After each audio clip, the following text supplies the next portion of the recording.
What's up, metalheads? My name's Jamie. This is the Blades and EDC channel. Thank you guys so much for being here. I really do appreciate it. And today I'm going to do my review of the Kizer Drop Bear. I've had this knife now for a few weeks, and it's been through a few different changes. I'll explain that in a minute. One thing I do want to point out, it does not come with green thumb studs. It comes with black thumb studs. I bought these from Kizer. You can get a 2-pack of titanium thumb studs from Kizer for like $10. So I swapped mine out to green. I think I'm going to anno the other set gold and try gold on there. Maybe do one of each color. I don't know. Because I don't have any other Kizer knives that I need to put thumb studs on. So I got an extra set of thumb studs. Although they may end up going on something else because I think these are kind of universal. But the review is not about the thumb studs. It's about the knife. Let me give you the specs real quick and we'll talk a little bit about it. Alright, overall length of this knife is 7.17 inches, blade length is 2.99 inches, blade thickness is 110 thousandths. This variation is 20 CV blade steel, and the weight's 3.46 ounces. Has the Toxic Storm fat carbon scales, and this uses what they call their clutch lock, which is an axis style lock, but they do it in a very different way. I do have a disassembly of this knife, but you can take each scale off individually without having to fully disassemble the knife. Then the Omega springs hook on just like any other axis lock around the lock bar here. And then there are 5 holes drilled right here, and you can put the other end in each of those holes on both sides to adjust the spring tension. It came in the center hole, right? That's how it came out of the box. I've gone all the way to the one end of the spectrum, all the way back to the other end of the spectrum, and I landed right in the middle. I prefer it right in the center, the way it came in the box. I feel like it has the... It feels the most like, let's do a size comparison. It feels the most like this, like a bug out at that spot. I mean, it's buttery smooth action, buttery smooth action. Since we got them out here, we're going to do some size comparisons. So there's your Benchmade bug out and your Benchmade 940, quite a bit shorter than both of those. Thickness, quite a bit thick, not quite a bit, a full scale thicker than the bug out, and about the same with the 940. What else can we do here? How about the Manix 2? Not really an axis lock, but works very similarly. It's a very similar functioning knife, and where's it at? We got to do this one. TRM Shadow, another axis lock. Quite a bit smaller than both of those. Smaller knife, but not too small in my opinion. Just right, actually. How about the Kizer Escort, which has the same locking mechanism, the clutch lock, which has adjustable springs, just like the Drop Bear. There will be an overview coming of this knife in the future. Here is the Kizer Mini Sheepdog. So it's not a small knife, but you know, compared to the Escort, it's smaller. But to Mini Sheepdog, it seems like a pretty large knife. We always do the Penguin. Let's do the Penguin. Thickness-wise, almost identical to the Penguin. How about pair 3? Lengthwise, almost identical to the pair 3. How about the Kizer Feist XL?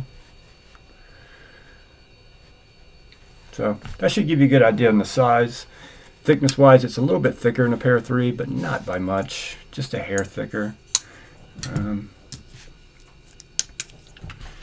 Ergos, very neutral ergos, very good, feels very comfortable. Yeah, it does come with a milled titanium pocket clip, which works extremely well in and out of the pocket. Titanium thumb studs. I don't know if the hardware is titanium or not. I know the liners are steel. There are some more budget-friendly versions of this knife, and there's another fat carbon version that has Arctic Storm fat carbon with a LMAX satin blade or stonewash blade.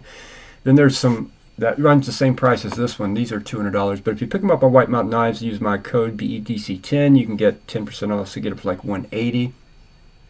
You can also find them on Amazon and other places. They're generally sold out on White Mountain Knives. But there's also some aluminum handled versions with 154 cm. Those run around 120. And there's a new one about to drop in March, which is going to be Red micarta and S35V in satin blade with black hardware. It looks really good. It even looks like it has a slight frag pattern in that red micarta. And that one's coming in March on White Mountain Knives for 120.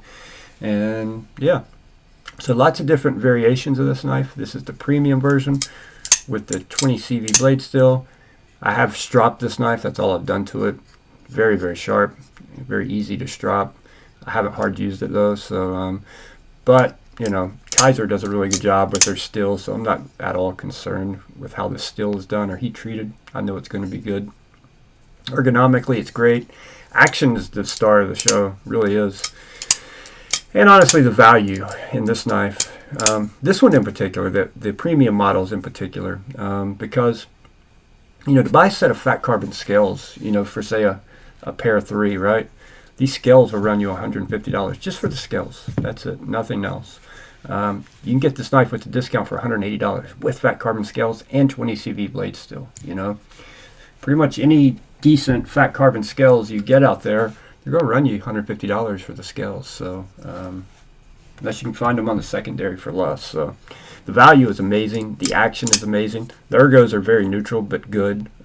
Jipping up here could be better. Doesn't provide much traction, to be completely honest. Got a really good sharpening choil there. Got lots of life to sharpen off where you hit the plunge grind. Pocket clip is reversible. This is a fully ambidextrous knife. So lefties and righties can use this knife equally. That's the cool thing about an axis lock, right? And it's just buttery smooth. Buttery smooth.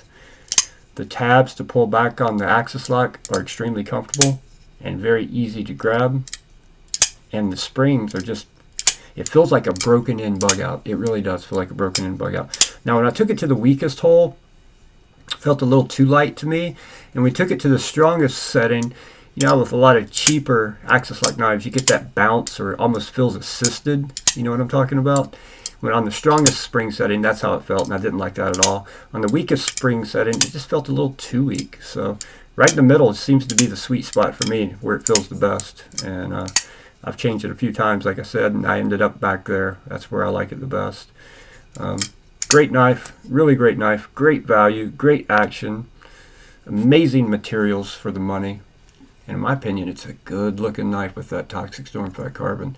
I like the Arctic Storm with LMAX still also, but that one's generally harder to find than this one. You can find this one, so, and I highly recommend it. So thank you guys so much for watching, and I will see you guys on the next one.